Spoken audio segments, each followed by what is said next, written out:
Shalom, selamat pagi, saudaraku, teman-teman, sahabat yang dikasih oleh Tuhan Yesus Kristus.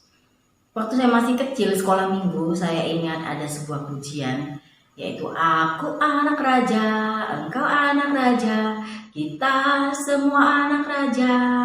Dan saya ingat sekali waktu menyanyikan pujian itu, kami tampil di sebuah acara Natal ya. Di acara Natal di gereja kami, saya pakai baju putih dan dikenakan mahkota.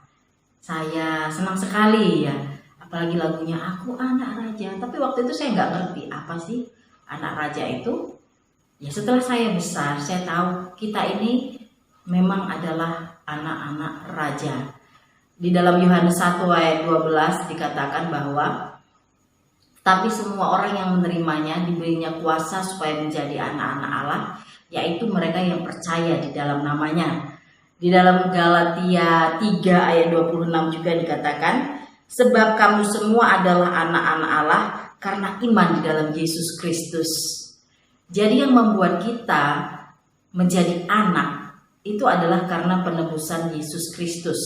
Karena iman kita kepada Dia, itulah yang membuat kita layak disebut sebagai anak Allah yang empunya kerajaan itu. Sehingga kita disebutkan juga sebagai anak raja. Hanya saya memperhatikan banyak sekali orang yang nggak sedikit ya orang bangga disebut sebagai anak raja, karena memang tidak bisa kita pungkiri sebagai seorang anak raja ya, seorang anak pertama dia adalah ahli waris, itu yang dikatakan oleh Alkitab. Kalau kita mendengar juga sebutan anak raja, itu berarti tidak jauh juga dari yang namanya kekuasaan.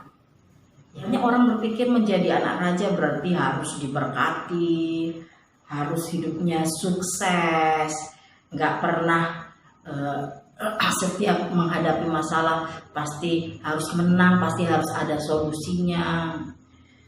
Saudara kan dikasih oleh Tuhan, ya tidak sepenuhnya salah ya pendapat seperti itu. Tetapi marilah kita melihat apa sih perjuangan kita sebagai anak raja. Seperti saya katakan tadi, kita adalah anak raja, bukan anak sembarangan ya. Alkitab mengatakan bahwa kita ini adalah anak raja, anak-anak yang sah.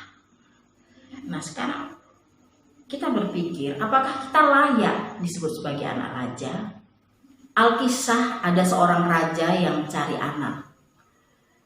Dia cari anak sampai ke pelosok-pelosok kerajaannya, di negerinya.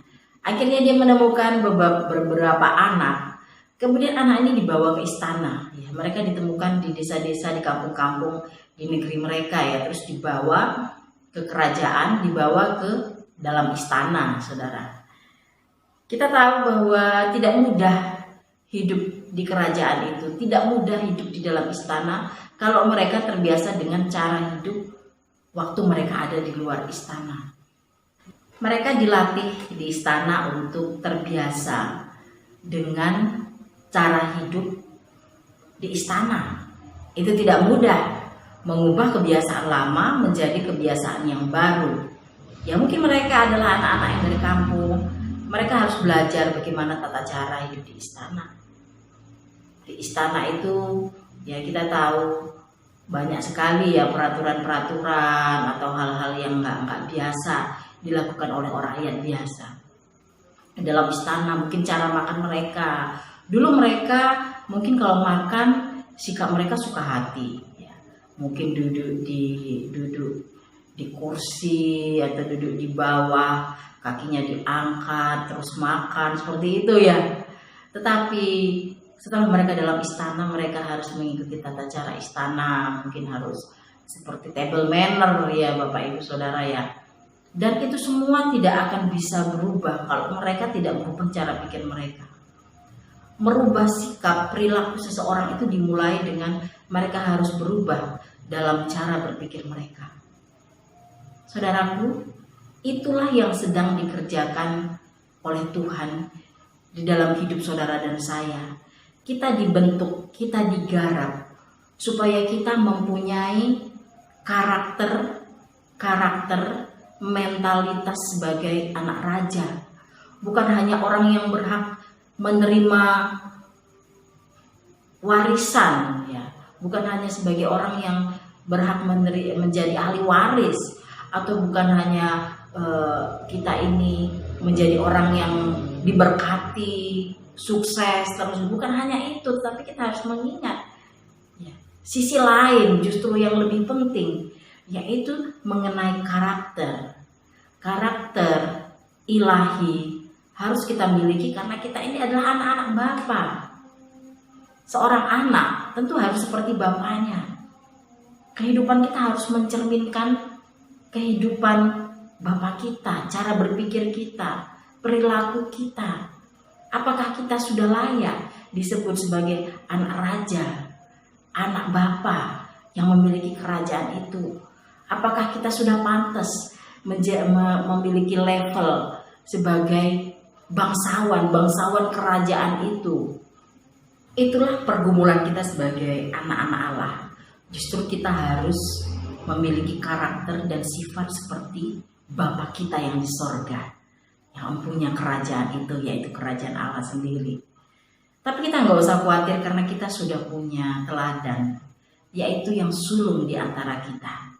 Kita lihat di dalam Roma pasal 8 ayat 29 mengatakan, sebab semua orang yang dipilihnya dari semula, mereka juga ditentukannya dari semula untuk menjadi serupa dengan gambaran anaknya, supaya anaknya itu menjadi yang sulung di antara banyak saudara. Amin, haleluya. Saudara, kita punya saudara sulung, yaitu Yesus Kristus. Dia sebagai anak manusia sudah memperlihatkan, menunjukkan bagaimana harusnya kita menjadi anak-anak Allah, bagaimana kita harus menjadi anak raja itu. Sebab dia sendiri sudah memberikan teladan kepada kita, cara berpikirnya, bagaimana dia berperasaan, dan apa saja yang dikerjakannya itu menjadi contoh teladan saudara saya. Perjuangan kita, pergumulan kita di bumi ini adalah bagaimana kita menjadi seperti Yesus Kristus, bagaimana kita menyenangkan hati Bapa, bagaimana supaya kita mendapat perkenanan Bapa dalam setiap apa yang kita kerjakan.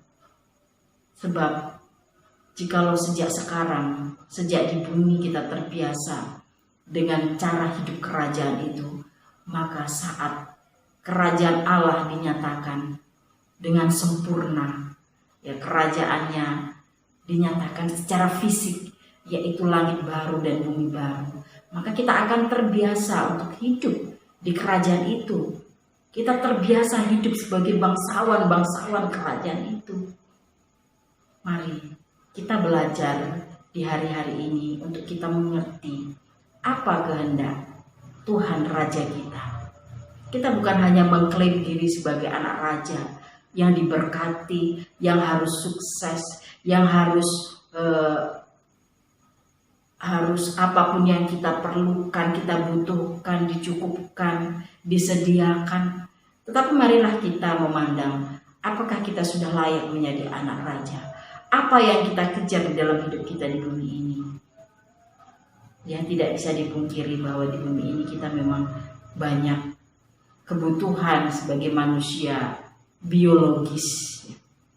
Tetapi satu hal, kita harus ingat bahwa dunia ini bukanlah rumah kita. Dunia ini hanyalah tempat sementara. Di dunia ini Tuhan sedang menggarap saudara dan saya, sedang mempersiapkan saudara dan saya sebagai anak-anak kerajaan yang kelak akan memerintah bersama dengan Dia, bersama Yesus Kristus. Dan saya akan tutup di dalam Roma 8 ayat 17 yang mengatakan, dan jika kita adalah anak Allah, maka kita juga adalah ahli waris. Maksudnya orang-orang yang berhak menerima janji-janji Allah, yang akan menerimanya bersama-sama dengan Kristus, yaitu jika kita menderita bersama-sama dengan Dia, supaya kita juga dipermuliakan bersama-sama dengan Dia. Haleluya. Saudaraku, kita melihat bahwa kita akan dipermuliakan bersama-sama dengan Kristus. Tetapi jangan lupa bahwa ternyata juga Bapa ingin kita juga seperti Yesus Kristus, kita ikut bersama-sama dalam penderitaannya. Artinya apa? Setiap orang yang mengikuti Yesus, dia harus memikul salibnya dan dia harus menyangkal dirinya. Hari-hari ini kita diperhadapkan kepada banyak penggarapan Tuhan dalam hidup kita untuk kita mengerti. Bukan hanya sekedar berkat, bukan hanya sekedar solusi untuk masalah, tapi bagaimana Tuhan menggarap kita. Dan memang itu tidak mudah. Kita harus menyangkal diri kita. Kita harus mengabaikan hidup kita sendiri. Karena memang perjuangan kita bukanlah perjuangan untuk kita di bumi ini. Tapi perjuangan kita adalah perjuangan untuk kerajaan itu. Saudara dan saya adalah para kesatria, para bangsawan kerajaan Allah. Mari kita harus mempersiapkan diri untuk kerajaan yang akan datang. Kerajaan yang sudah disiapkan oleh Tuhan, bukan kerajaan hanya sekedar di angan-angan. Dari sekarang kita harus hidup dalam kerajaan itu. Otoritas atau pemerintahan dari Tuhan itu menjadi bagian dalam hidup kita. Karena kerajaan itu memang ada di dalam diri saudara dan saya. Dan nanti akan dinyatakan secara fisik pada saat Tuhan Yesus datang yang kedua kali. Puji nama Tuhan, Tuhan Yesus memberkati kita semua. Amin.